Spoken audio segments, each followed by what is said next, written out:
Collaboration with countries in the assessment, adoption, development and field testing of appropriate technologies to cope up with problems specific to pregnancy, delivery and the neonatal period, childhood and adolescence. Promotion of behavioral and nutritional practices that foster healthy pregnancies and appropriate infant and young child feeding. Maternal and child health care also includes prevention, control and treatment of the complications of pregnancies for the mothers and for the children of infections, with special attention to perinatal, infancy and childhood periods. Moving on to slide 8, other approaches that are followed for maternal and child health care include promotion of application of the risk approach particularly suited to maternal and child health or family planning, promotion of self-reliance and enhancement of family and individual self-care as they relate to reproductive health and to optimal growth and development of children. And finally, promotion of intersectoral policies and activities especially related to the health of women and children, such as social support to families, school health, daycare, child labor and participation of youth and women's organizations in primary health care. National Health Policy 1983 was launched to approach primary healthcare system and settings in a more effective way. It was a response to the commitment to the Alma Ata Declaration to achieve health for all by 2000. It accepted that health was central to development and had a focus on access to health services, reiterated the resolution of taking health services community and ensuring cooperation of the community. It recognizes nutrition, prevention of food adulteration and maintenance of quality of drugs, water supply and sanitation, environmental protection, immunization program, maternal and child health services, school health program and occupational health services as priority attention for inputs required for improved health care. It also calls on for reorientation of the existing health personnel and inclusion of various systems of medicine and healthcare at the appropriate levels within specified areas of responsibility and functioning in the overall healthcare delivery system, especially in regard to the preventive, promotive and public health objectives. Several constraints, both administrative and technical, have been identified in the delivery of maternal and child health or family planning services. It includes need for equitable distribution of health resources. Health resources are allocated mainly to sophisticated medical institutions in urban areas.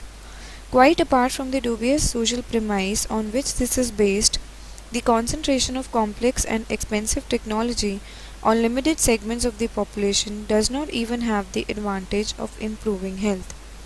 Indeed, the improvement of health is being equated with the provision of medical care dispensed by the growing numbers of specialists and the use of narrow medical technologies for the benefit of privileged few. It covers inequitable distribution of health manpower as well. Urban hospitals and relatively urbanized health centers bound in all categories of health manpower personnel, whereas the population in the remote villages still suffers from a high incidence of maternal deaths for want of medical attention. Medical graduates will almost always refuse assignment in a village and even go to the extent of using political influence in order to avoid rural assignments. Poor intersectoral coordination includes maternal and child health care cannot be attained by the health sector alone. In developing countries in particular, economic development, anti-poverty measures, food production, water, sanitation, housing, environmental protection and education all contribute to health and have the same goal of human development. Several constraints, both administrative and technical, have been identified in the delivery of maternal and child health or family planning services. First is need for equitable distribution of health resources. Health resources are allocated mainly to sophisticated medical institutions in urban areas.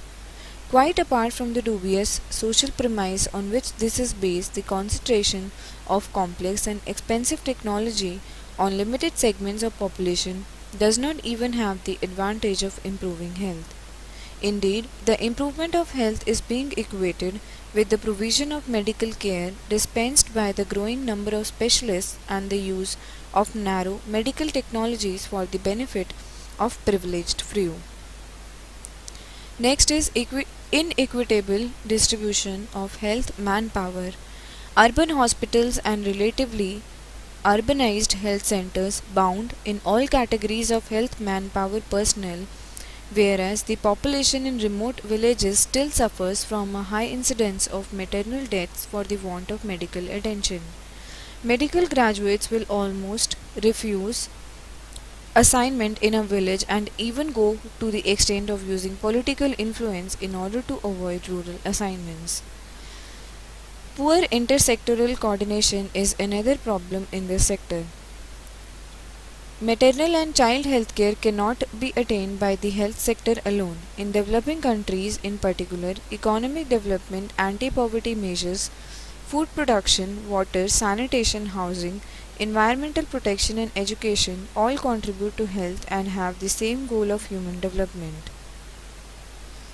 Moving on to slide 11, few other constraints that are involved in primary health care are lack of insufficient community involvement or participation. Community participation is now a widely accepted practice in deciding on policies and in planning, implementing, and controlling development programs. However, it is understood and interpreted differently in different countries, being greatly influenced by the overall political structure and the social and economic situation. Monitoring and evaluation. Absence of the necessary mechanisms to monitor and evaluate the effective implementation of the maternal health and child health programs is another constraint.